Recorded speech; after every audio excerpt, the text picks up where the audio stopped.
मीडवसा की कहानी एक दफ़ा का जिक्र है कि बहुत अरसा पहले एथेंस शहर में खूबसूरत लड़की रहती थी जिसका नाम था मीडवसा। मीडवसा यूनान नामी मुख्य शहर एथेंस में रहती था। अगरचे शहर में और भी खूबसूरत लड़कियां रहती थी, पर सबसे प्यारा मीडवसा को समझा जाता था। बदकिस्मती से मीडवसा को अपनी खूबसूरती और सोचने और उसके बारे में बात करने पर बहुत फ़ख्र था, और हर दिन उसने फ़ख्र किया कि वो कितनी खूबसूरत है। मज़ीद मीडवसा की खूबसूरती का चर्चा हो गया। इतवार को मीडवसा ने मिलर के सामने डींग मारी और उसकी जल्द इससे ज़्यादा खूबसूरत थी। ताज़ा गिरने वाली बर्फ़ से इसके बाल मज़ीद चमक रहे थे। सूरज के मुकाबले में मंगल को उसने ब्लैक समिथ के बेटे को तबसरा किया कि इसकी आंखें बोहेरा एजियन से ज़्यादा करीन थीं। बुध के रोज़ उसने सब पर फ़ख्र किया। आवाम ने कहा कि उसके होंठ सुर्ख तरीन गुलाब से ज़्यादा सुर्ख थे जब वो गुज़रने वालों के साथ अपनी खूबसूरती के बारे में अपने ख़यालात शेयर करने में मसरूफ़ नहीं थी। बज़रिया मीडवसा आईने में अपने अक्स को प्यार से देखेगी। वो सराहे हर सुबह अपने बालों को बुर्श करते वक्त 1 घंटा तक खुद को अपने हाथ के आईने में देखती है। वो हर शाम 1 घंटा तक अपनी तारीख खिड़की में अपने आप को सराहा करती थी, यहाँ तक कि वो हर दोपहर को कुनवे में खुद की तारीफ किया करती थी। मीडवसा अपनी खूबसूरती के बारे में हर हर इस शख्स के साथ जाती जो उसे सुनने के लिए काफ़ी देर तक रोकता था। एक दिन तक जब इसने अपना पहला दौरा किया पार्थिनन अपने दोस्तों के साथ।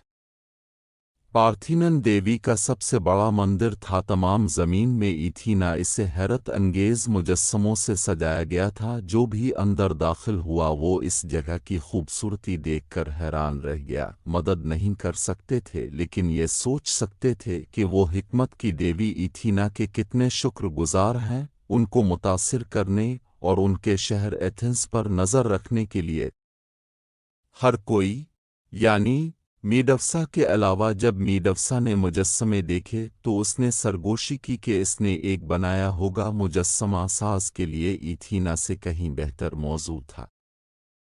जब मीडवसा ने देखा आर्ट वर्क, उन्होंने तबसरा किया कि आर्टिस्ट ने बहुत अच्छा काम किया है। देवी की मोटी अबरू, लेकिन तसव्वुर करें कि पेंटिंग कितनी ज़्यादा शानदार है। अगर ये मीडवसा की तरह नाजुक किसी का होता।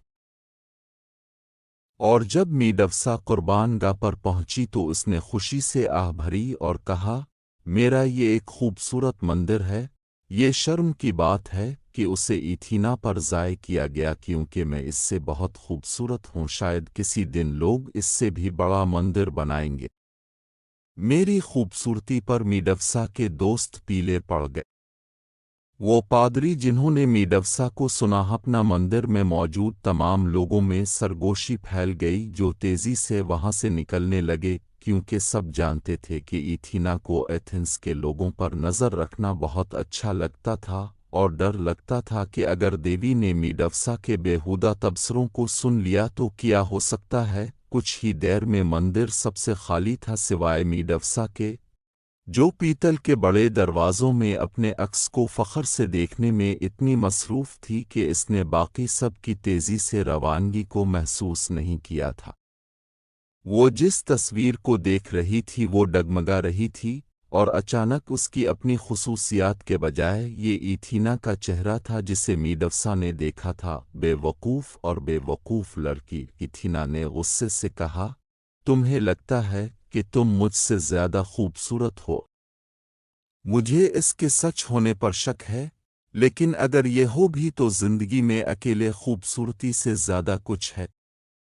जबकि दूसरे काम करते हैं और खेलते हैं और सीखते हैं, तुम बहुत कम करते हो लेकिन फ़ख्र करते हो और अपनी तारीफ़ करते हो। मीडवसा ने ये बताने की कोशिश की कि इसकी खूबसूरती इसके आसपास के लोगों के लिए एक तरगीब है, और उसने सिर्फ इतना खूबसूरत देखकर उनकी ज़िंदगियों को बेहतर बनाया।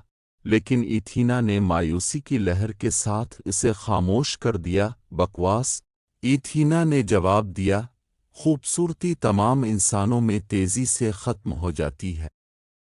ये बीमारों को तसल्ली नहीं देती, गैर हुनरमंदों को सिखाती है, اور نہ ہی بھوکوں کو کھانا دیتی ہے۔ دوسروں کو اپنے غرور پر قابو پانے کے لیے اور ان الفاظ کے ساتھ میڈوسا کا چہرہ ایک خوفناک عفریت میں بدل گیا۔ اس کے بال گھما کر خوفناک سانپوں کی شکل اختیار کر گئے جو اس کے سر کے اوپر ایک دوسرے سے لڑنے لگے۔ میڈوسا، تیرے غرور کے لیے یہ کیا گیا ہے۔ اب تیرا چہرہ بہت خوفناک ہے، دیکھو کہ اس کا محض نظارہ ہی آدمی کو پتھر بنا دے گا۔ دیوی نے اعلان کیا، تم بھی، میڈوسا، اگر تم اپنا عکس ڈھونڈو گے تو جیسے ہی تم اپنا چہرہ دیکھو گے پتھر میں بدل جائے گی۔ اور اس کے ساتھ ہی ایتھینا نے میڈوسا کو اپنے سانپوں کے بالوں کے ساتھ زمین کے کناروں پر اندھے راکشسوں گورگن بہنوں کے ساتھ رہنے کے لیے بھیجا تاکہ کوئی بھی معصوم اس کی نظر میں حادثاتی طور پر پتھر نہ بن جائے۔